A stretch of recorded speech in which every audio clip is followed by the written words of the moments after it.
নমস্কার বন্ধুরা, আজকে তোমাদের কাছে আরো একটা নতুন আপডেট নিয়ে হাজির হয়েছি। পিএম কিষাণ পরবর্তী কিস্তির টাকা কবে দেবে, এটা আছে তোমাদের 9th ইনস্টলমেন্ট হয়েছে। কেন্দ্র সরকারের ভারতবাসীদের জন্য যে কয়েকটি প্রকল্পের সৃষ্টি করেছে তার মধ্যে অন্যতম হলো প্রধানমন্ত্রী কিষাণ সম্মান নিধি যোজনা।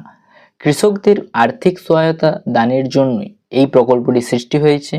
বছরে প্রায় 6,000 টাকা এ পর্যন্ত এই প্রকল্পের মাধ্যমে আর্থিক সাহায্য দেওয়া হয়। 3টি কিস্তির মাধ্যমে কৃষকরা কিন্তু এই টাকা পেয়ে থাকে নিজেদের ব্যাংক অ্যাকাউন্টের মাধ্যমে। এখনো পর্যন্ত 19টা কিস্তি এই কৃষকদের দেওয়া হয়েছে। এবার প্রশ্ন হলো যে 18টি কিস্তির টাকা পেলেও এই 19তম কিস্তির টাকা কৃষকরা কবে হাতে পাবে? চলতি বছরের আগামী 5ই অক্টোবর 18তম কিস্তির টাকা কৃষকদের ব্যাংক অ্যাকাউন্টে দেওয়া হয়েছিল।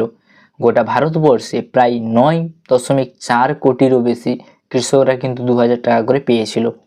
18তম কিস্তির টাকা প্রকাশ করা হলেও কৃষকদের মনে প্রশ্ন জেগেছে যে 19তম কিস্তির টাকা তারা কবে পাবে। 19তম কিস্তির টাকা কবে কৃষকদের ব্যাংক অ্যাকাউন্টে আসবে, চলুন এবারে জেনে নেওয়া যাক। প্রধানমন্ত্রী কিষাণ সম্মান নিধি যোজনার কিস্তির টাকা 4 মাস অন্তর অন্তর কৃষকদের দেওয়া হয়। যদি এই নিয়মটি ঠিক থাকে তাহলে অক্টোবর মাসে যেহেতু 18তম কিস্তির টাকা দেওয়া হয়েছে, সেহেতু 19তম কিস্তির টাকা ফেব্রুয়ারি মাসের দিকে দেওয়া হবে বলে মনে হচ্ছে। এই সকল ব্যক্তিদের টাকা আটকে যেতে পারে।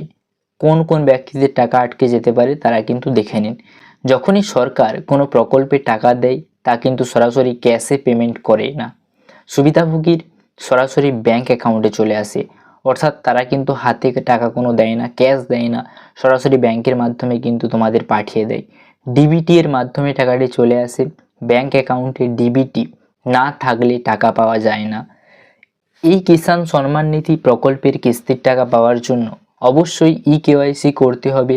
কেওয়াইসি করার জন্য নিকটতম সিএসসি কেন্দ্রে বা স্কিমের অফিসিয়াল ওয়েবসাইট এটার মাধ্যমে যেয়ে কিন্তু তোমরা কেওয়াইসি করবে। চলো এবারে জেনে নেওয়া যাক এই ওয়েবসাইটের ভিতরে যে কি আছে। তো বন্ধুরা, তোমরা দেখতে পাচ্ছ এটাই হচ্ছে তার অফিসিয়াল ওয়েবসাইট এবং উপরে লেখাই আছে পিএম কিষাণ সম্মান নিধি এবং নিচেদেরকে লেখা আছে নিউ ফার্মার রেজিস্ট্রেশন। তোমরা যদি কোনো রেজিস্ট্রেশন করতে চাও নতুন, তাহলে এখানে ক্লিক করবে এবং তোমাদের যদি কেওয়াইসি করা না থাকে কেওয়াইসি এই অপশানে ক্লিক করবে এবং তোমাদের যদি কোনো স্ট্যাটাস দেখতে চাও তাহলে নিচের অপশানটাতে ক্লিক করবে যে নো ইওর স্ট্যাটাস। তো তোমাদের যদি কেওয়াইসি করে থাকে তাহলে ওখানে কেওয়াইসির উপরে ক্লিক করলে তোমাদের এখানে আধার কার্ডের নম্বর খুঁজতে হবে।